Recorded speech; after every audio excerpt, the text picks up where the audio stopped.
السلام علیکم۔ کیا آپ نے کبھی دل سے دعا مانگی اور پھر بھی وہ پوری نہ ہوئی؟ کہ اللہ تعالیٰ واقعی ہماری دعا کو سنتے ہیں؟ اگر ہاں تو پھر بعض دعائیں قبول کیوں نہیں ہوتی؟ آئیے قرآن اور حدیث کی روشنی میں اس سوال کا جواب تلاش کرتے ہیں۔ اللہ تعالیٰ سنتا ہے، تم مجھے پکارو، میں تمہاری پکار کا جواب دوں گا۔ اللہ تعالیٰ فرماتے ہیں کہ وہ ہر پکار کو سنتے ہیں۔ وہ انسان سے 70 ماؤں سے زیادہ محبت کرتے ہیں۔ دعا کی قبولیت کے 3 طریقے۔ حضرت ابو ہریرہ رضی اللہ تعالیٰ عنہ سے روایت ہے کہ نبی کریم صلی اللہ علیہ وسلم نے فرمایا، بندہ جب بھی دعا کرتا ہے تو اللہ تعالیٰ 3 طریقوں سے اس کا جواب دیتے ہیں۔ اسی وقت قبول فرما لیتے ہیں، کسی مصیبت کو ٹال دیتے ہیں، آخرت کے لیے ذخیرہ کر دیتے ہیں۔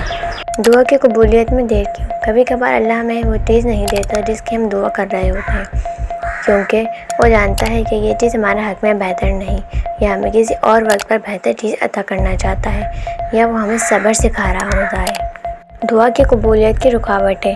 کچھ چیزیں دعا کی قبولیت میں رکاوٹ بنتی ہیں۔ حرام رزق، ناجائز کمائی، نیت کا خراب ہونا، صبر کا نہ ہونا، دوسروں کے حق مارنا۔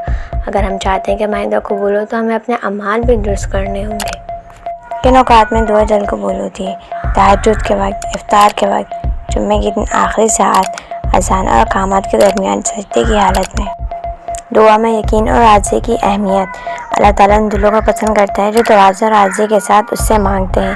دعا ایک عبادت ہے، صرف حاجت۔ اللہ ہر دعا سنتا ہے۔ قبولیت کا طریقہ اور وقت اس کی حکمت پر مبنی ہوتا ہے۔ ہمارا کام ہے مانگتے رہنا، صبر کرنا اور اللہ پر بھروسہ رکھنا۔ اگر آپ چاہتے ہیں کہ ہم دعاؤں کے بارے میں مزید ویڈیوز بنائیں یا کسی خاص دعا کا مطلب قرآن سے بتائیں تو کمنٹ میں ضرور بتائیں۔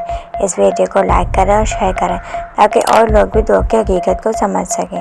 اور اگر ہمارے چینل سبسکرائب نہیں کیا ہے تو چینل سبسکرائب کریں۔